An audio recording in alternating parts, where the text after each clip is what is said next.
The Biden administration has been called upon by a Native American tribe to immediately rescind or amend a new White House executive order to allow an exception for energy permits and approvals on Indian lands.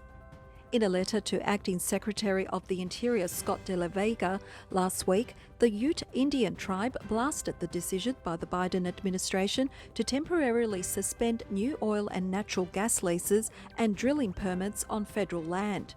The Ute Indian tribe of the Uintah and Ouray Reservation, which is located in Utah, claims that by issuing a 2-month moratorium, the order violates the sovereignty of the tribe. The Ute Indian tribe of the Uintah and Ouray Reservation respectively requests that you immediately amend Order Number 3395 to provide an exception for energy permits and approvals on Indian lands. The Ute Indian tribe and other energy-producing tribes rely on energy development to fund our governments and provide services to our members, said Luke Duncan, chairman of the Ute Indian Tribe Business Committee in Utah, in a letter to De La Vega. The tribe added, "Your order is a direct attack on our economy, sovereignty and our right to self-determination.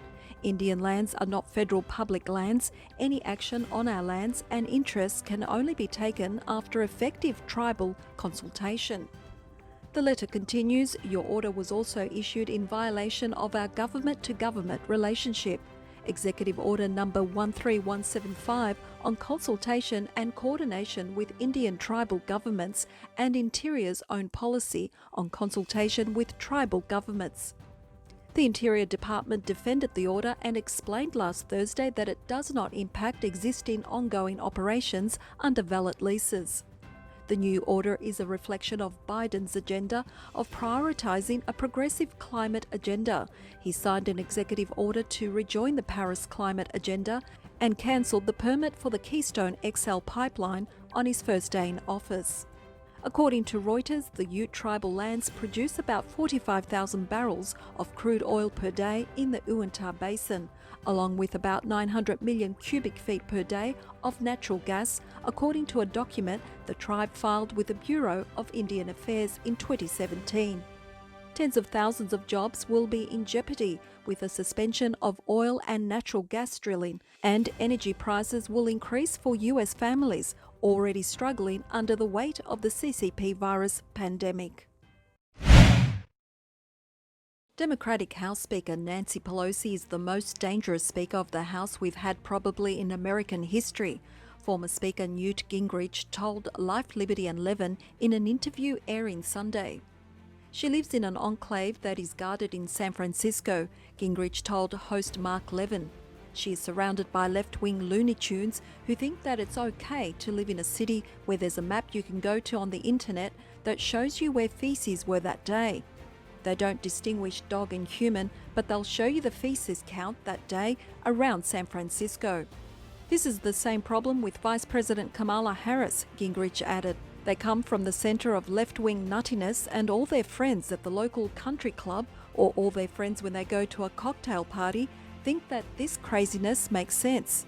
Gingrich added that Pelosi has been in politics so long that she operates like a genuine machine politician of the old order, and she doesn't mind abusing power.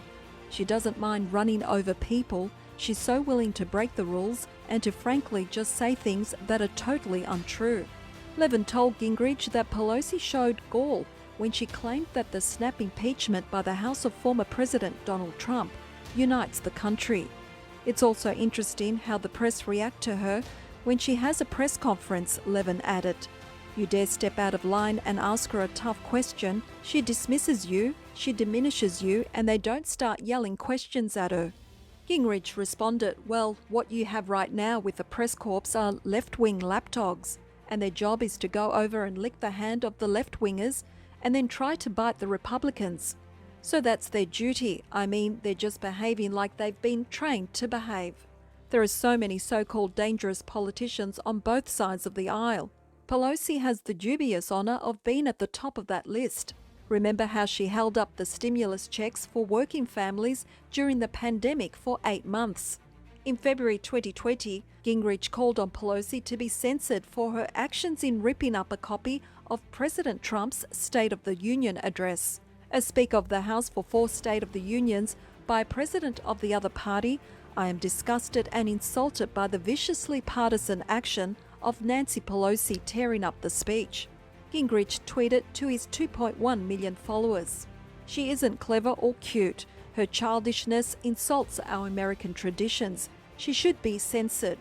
We unfortunately have a lot of dangerous politicians on both sides of the aisle. However, Pelosi is at the top of that list. She held up the stimulus checks to the working class for 8 months. After Trump called her a third-rate politician during a tense meeting on Syria policy on October 16, 2019, Pelosi left the meeting and she hasn't had a face-to-face discussion with former President Trump since that day. She is now focused on impeaching the president for the second time, and his trial has been set for the week of February 8th. Many Republicans opposed the move, and Senator John Cornyn, a Republican from Texas, told a Houston news station he considered a post-presidency trial vindictive. Never before has there been a trial of a person who used to be president but is no longer president. And it just strikes me as a vindictive move. You know, say what you will about the president's role in a speech he gave. He's no longer president. He lost the election. That used to be punishment enough in our politics, Cornyn told TV station KHOU. Thank you for watching, like and share.